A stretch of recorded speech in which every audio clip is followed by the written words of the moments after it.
And first order is to adopt the agenda. Councillor Ireland, Councillor Lambert, those in favor? Opposed? None opposed, no additions. And the regular council minutes of October 17th for adoption. Councillor Gamble, Councillor Scarrow, errors or omissions?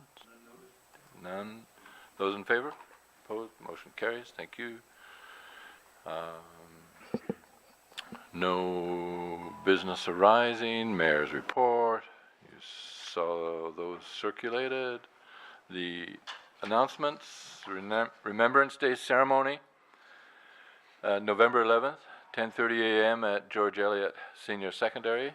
The Oyama Legion is hosting the Remembrance Day ceremony at George Eliot School on November 11th. Attendees are asked to convene by 10:30 a.m. for the 11 a.m. moment of silence. Procession to the cenotaph will follow the ceremony. Sign language interpreter will also be in attendance. And the Municipal Hall will be closed November 13th, the Monday, November 13th for the Remembrance Day, and will reopen Tuesday, November 14th. I just received a notice today that the annual winter family gathering traditional powwow hosted by the Lake Country Native Association has been canceled this month due to a death in the community, and so any who are looking to attend that on November 18th, it will not be taking place this year.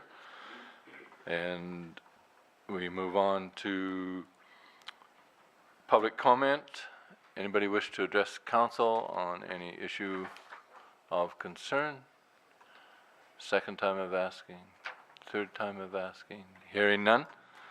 Then we'll go to development services, and you're doing that. Thank you. Evening, Matt. Thank you, Mr. Mayor.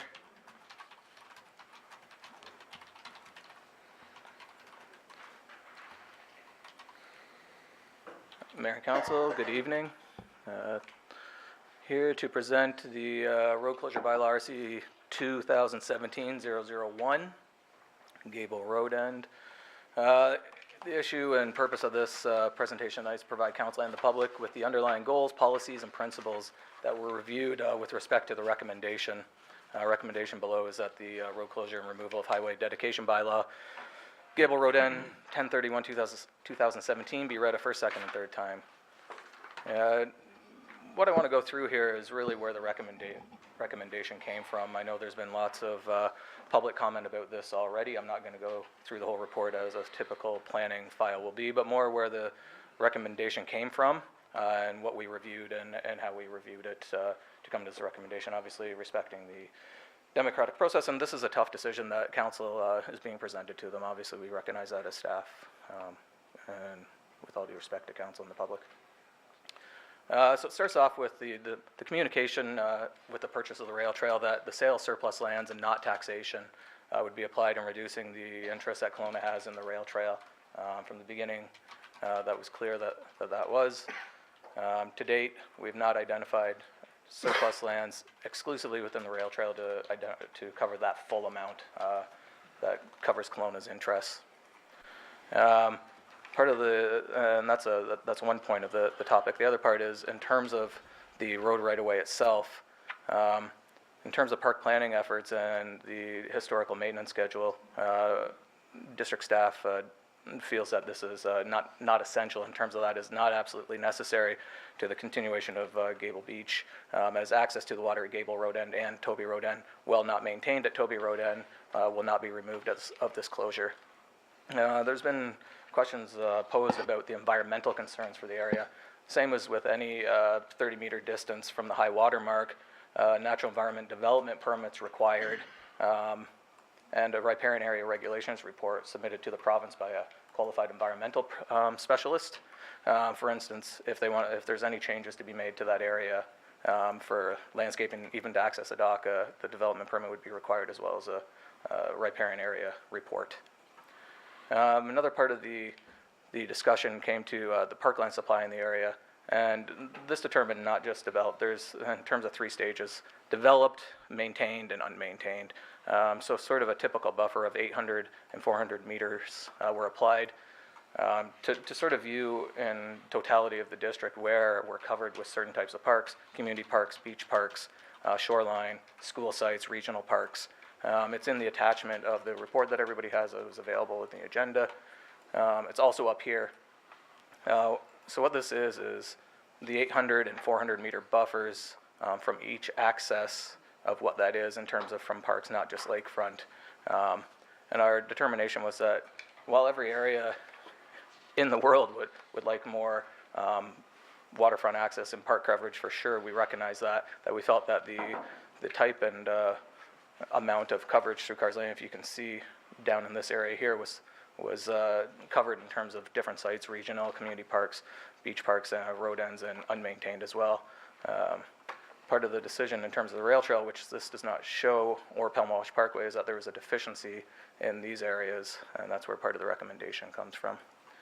There is a proposal, and this is not a direction to what to do. As you can see, this is a high-level circle and square diagram of enhancements to accesses in that local area. So Coral Beach Park itself, Whiskey Cove Beach Park, Coral Beach South Lake access road up there. It's not the actual access itself, it's a trail between Mackay and Coral Beach. That would be maintained to an all-weather usable state, as well as at Gable Beach.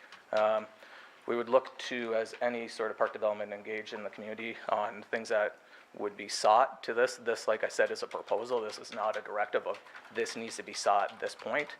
This is an idea of what could be done in those parks with engagement, council's approval, and public input. I just want to also, there's questions posed to me about what documents did you review? Because the actual report identified a review of the draft Park and Rec Master Plan, as well as the OCP.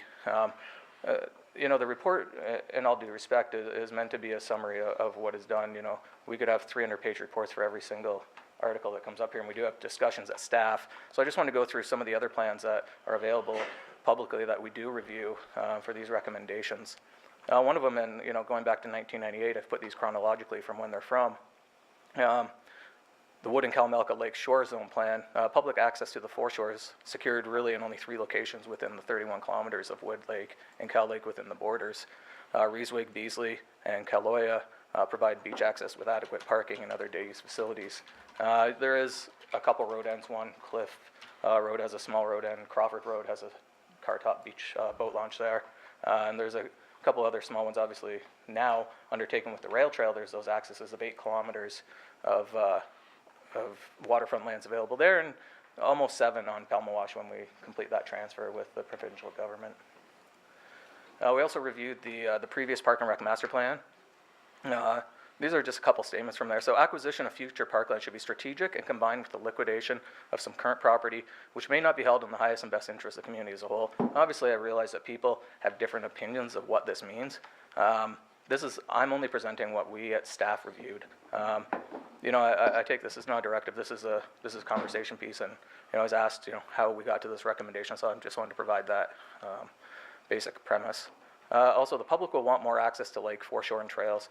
Strategies to acquire property and gain public access to lakes will be required, and the cost of property acquisition is a concern. I think that's a pretty fair statement from the plan. This is, you know, like I said, I don't believe, and staff doesn't believe, this is an easy decision. This is just really where the recommendation came from and how we got there. Also reviewed the Oyama sector plan, since we're discussing the rail trail, and that is a big component of the area. The premise there is to make Wood and Kalamalka Lakes as accessible as possible for all the residents in the community, and to acquire, where possible, the control and ownership of additional foreshore property and existing waterfront road right-of-ways for public use, and to develop an extensive linear park and multi-purpose trail system in accordance with the recommendations of the Park Master Plan. Also reviewed the Cars Landing sector plan. So the Gable Road and Toby Road ends in that report recommends enhanced development. It says both of these could be used as public parkland with access to the lake. The Gable Road seems to be presently used by locals. However, Toby Road ends would need to be identified as public access and clearing. And Pictures provided in the report do speak to that, and it's quite obvious that the road end at Toby, where the East Side Utilities does have brush there for sure. Not too distant future, looking at the growth in the area, there could be need for public toilets at Gable Beach, which there is. Drinking water, obviously, there's not. And if Toby Road End access is activated, there could be need for a bench in the area along with a closed garbage can. There's limited parking at Toby, so it'd be more of a walk, which is still true. We also reviewed the community plan. It was mentioned in the report, but I just want to go a bit further into that. Some of the goals.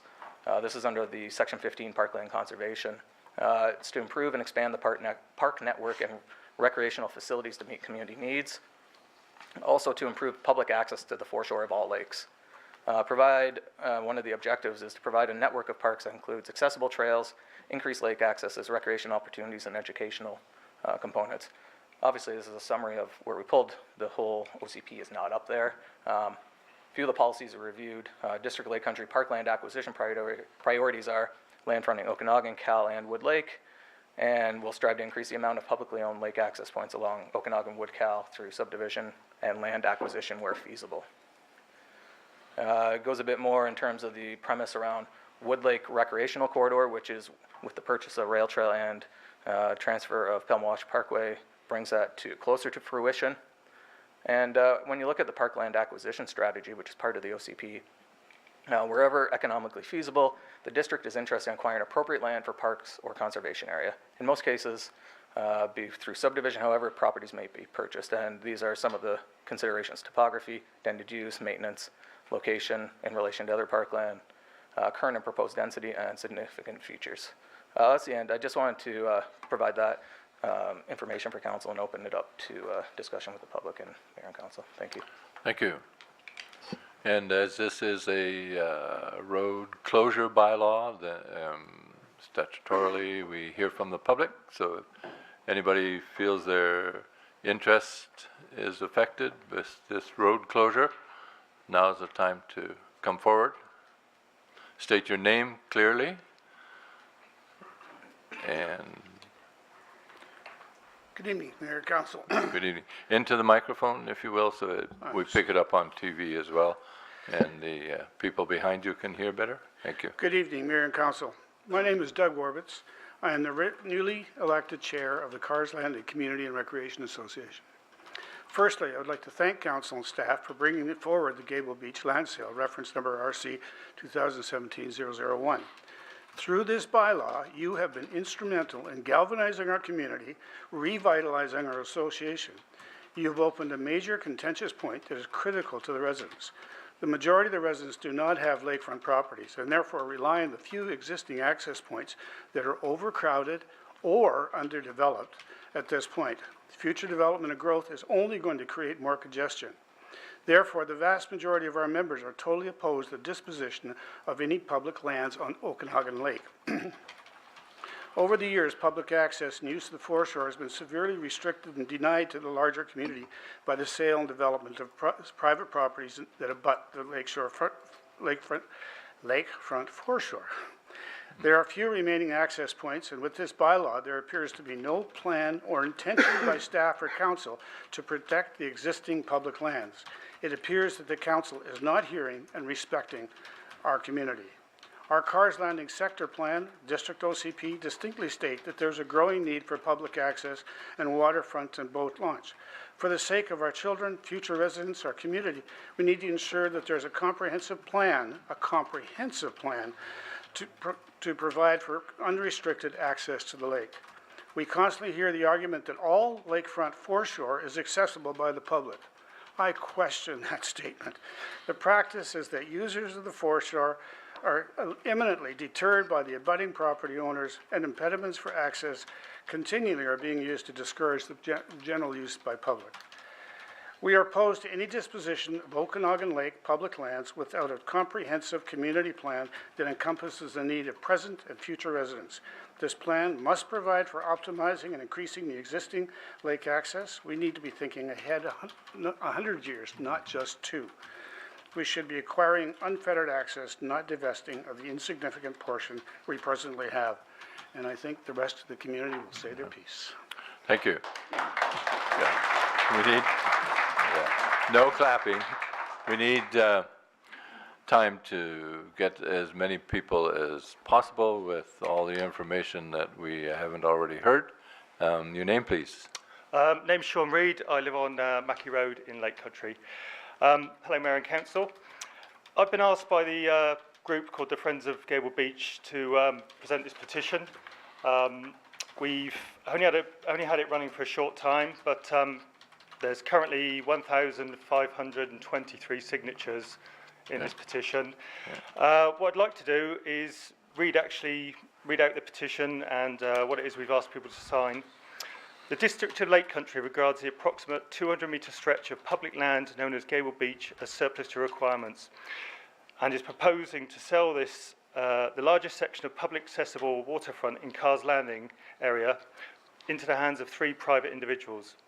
This sale is in direct opposition to the directives, statements and official community plan, the Parks and Recreation Master Plan and the Carr's Landing Community Sector Plan. We, the undersigned, urge the District of Lake Country to reject the proposed road closure bylaw, the sale of publicly accessible waterfront land known as Gable Beach North, reference RC 2017001, and let's make it a public park. The number that we've got at the moment, 1,523, and we haven't had all the sheets back in yet. Just to give you an idea, it's actually more votes than you had to get elected last time, Mayor Baker. And it's also more votes, more signatures than there were votes cast on the general not election day, the general rail trail voting day. Referendum? Yeah, the referendum on the actual general voting day. One of the things I was involved with collecting the signatures, and one of the things that I was quite taken aback and a little shocked with was out there the amount of mistrust and hostility that there is in the local population to a number of things that DLC are doing. And an awful lot of people have got the impression that DLC is run by a very small group of people whose main concern is helping wealthy residents and developers push through their own agenda. And that is what everyone else here thinks as well at the moment. That's all hearsay, of course. Sorry? All hearsay? No, I've met an awful lot of people and they all saying the same sort of Okay. thing. Yep. That's what you're hearing. Yep. So what it does, it really kind of degrades and erodes all the good stuff that you guys do that people don't actually talk about or see.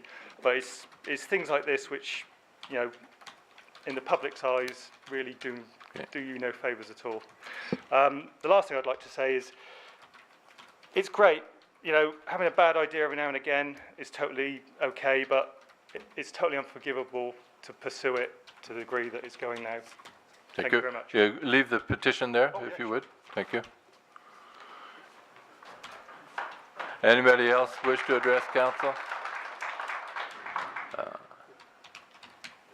Evening. Name's Mark Decker, Carr's Landing Road. Thank you. So as I understand it, the justification for this sale or this bylaw is to take, because of the increase in the foreshores that you've gained through Pelham Wash and the rail trail, which you say is, or as a document said, 15 kilometers. And so that makes, for example, this portion of shoreline non-essential, as the document said. Well, folks, politics is, somebody once said, all politics is local. So let's look at this from a local basis, shall we? The 15 kilometers that you gained were all in Winfield and Oyama wards. So where does that leave Okanagan Centre and Carr's Landing wards?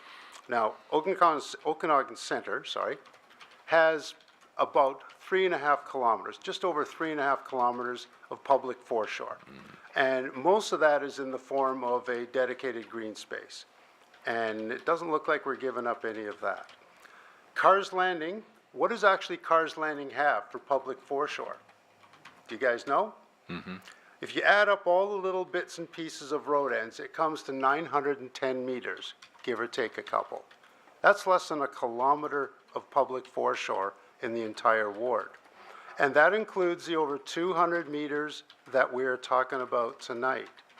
So in effect, ladies and gentlemen, you're proposing to dispose of 25% of all the public foreshore in the Cars Landing ward. And that makes it non-essential? You know, the rail trail, either because of or in spite of all the claims and promises that were made, the rail trail referendum passed with a substantial public support. I think it was something like 75%. But you now have to ask the question, how many people would have voted yes if they knew that to do so, they'd be giving up a quarter of the beach access in their neighborhood to purchase a trail that's nowhere near them? And the second question is, if the rail trail had broad public support in the community of Lake Country, then why shouldn't the community of Lake Country be paying for it? Thank you you. for your time. Thank you.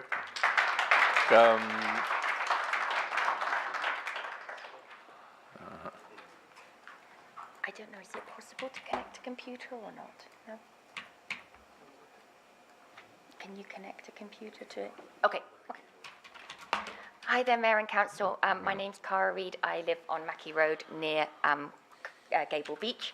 I did do a little presentation, but it's not possible to connect it because didn't want to talk. I just wanted to show, but tough. You have to have my voice. I'm sorry. So I wanted to just talk to two things. One, the OCP that's been mentioned before by staff, and two, the surplus lands within the rail trail. Couple of quotes, which was what my presentation was. This is from Mr. Justice Whitaker on May the 31st, 1960. We speak into the microphone, please. Sorry, Mr. Justice Whitaker on May the 31st, 1963. When he was describing this plot of land, he described it as, in the words of highway, park, or public square used, in the Land Registry Act of 1921, when this parcel was registered, I think the word park here most aptly describes the parcel in question. Identified in the municipality's official community plan as a proposed future park and as a primary trail alignment. That was in a DLC press release in 2012. Protecting public land is very important to the district, especially land that provides the public with access to our lakes. That was specifically a DLC press release in relation to the court case at the Supreme Court where the ownership of this land was challenged in 2012. In 2013, in a report by the DLC to Council, this land was classed as high-valued public waterfront. The community is always telling us that they want more parklands, so we take it very seriously when the ownership and stewardship of public land along the water is challenged. That was very wise words by a gentleman called Mayor Baker in 2012. Yeah. Prioritize park dedication along the foreshore in lakefront settings, OCP goal, section 15.1. The District of Lake Country will strive to protect and enhance the lakes and associated facilities within the community, OCP, section 15.4. Retaining Cars Landing as a rural and low-density residential neighborhood while preserving the viewscapes and environmental amenities that characterize the community. Great words, OCP, section 5.4. All bylaws enacted or works undertaken by the district after the adoption of the OCP must be consistent with the direction of the official community plan. That was OCP section 1.2.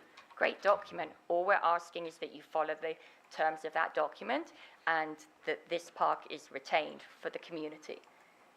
And on to my second point, and I think the gentleman before expressed it very eloquently when he was talking about the surplus land, but it was mentioned that the DLC had done some work to identify the surplus lands for the Okanagan Rail Trail, and as they mentioned, when this went to referendum, it was very clear that if the investment by the City of Kelowna was to be repurchased by the District of Lake Country, the lands along the rail trail identified as surplus would be used to purchase that investment back.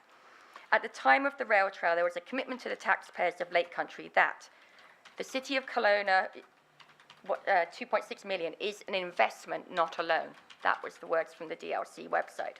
There is, and I quote, no obligation to purchase back any of that investment. And I quote, there is no repayment schedule. Any funds would be generated from the sale of surplus land. We went to the DLC and asked for information about the process that was around the acquisition and disposal of this surplus land. And it was identified that there has been no consistent process for potential purchasers to become aware that the CN land surplus was available to purchase. This seems to give a very hit-and-miss approach to assessing the value of the surplus CN land. And it does not seem surprising that given this approach that there have not been sufficient funds generated. I would ask that this approach this process to identify and sell the surplus CN land is approached with the same proactive energy and commitment that we have seen devoted to other projects before the DLC starts to remove land that has been public for over 107 years. Thank you. Thank you. So,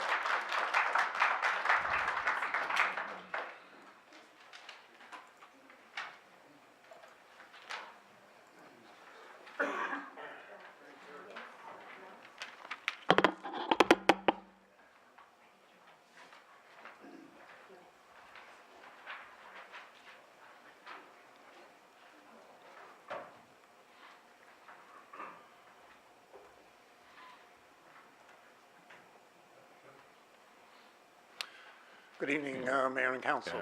My name is Terence Day. I live on Shad Road, a couple of hundred meters from Gable Beach. First of all, I'd like to read something on behalf of Marie Malloy, who unfortunately cannot attend tonight's meeting. She actually wanted to sing to you, "Where Have All the Beaches Gone?" I have a terrible voice, so I won't even try that. What she does say is, the intended sale of Gable public lands to private owners is a community heartbreak. Please don't break the hearts of thousands of Lake Country residents and visitors. Minds much better than mine are encouraging you to reconsider these sales. Please hear our voices, loud, strong, and free. We are Canada, after all. yeah. I should say that Marie was actually sobbing as she was reading that to me. What I'd like to talk about is some of the economic impact of this proposed sale. I was in touch with Dr. John Yanmat at UBCO. He's an economic professor and a research chair in water resources and ecosystem sustainability. He's a world-recognized expert on the economics of these types of situations. He wrote up his results on the blog at UBCO, and the reference to that blog is contained in my letter to Mayor and Council. He notes that numerous economic studies have been done of the effects of selling public beaches. What he finds is that there will likely be a decrease in the value of real estate in the vicinity of the sale. Not the lake frontage, but away from the lake.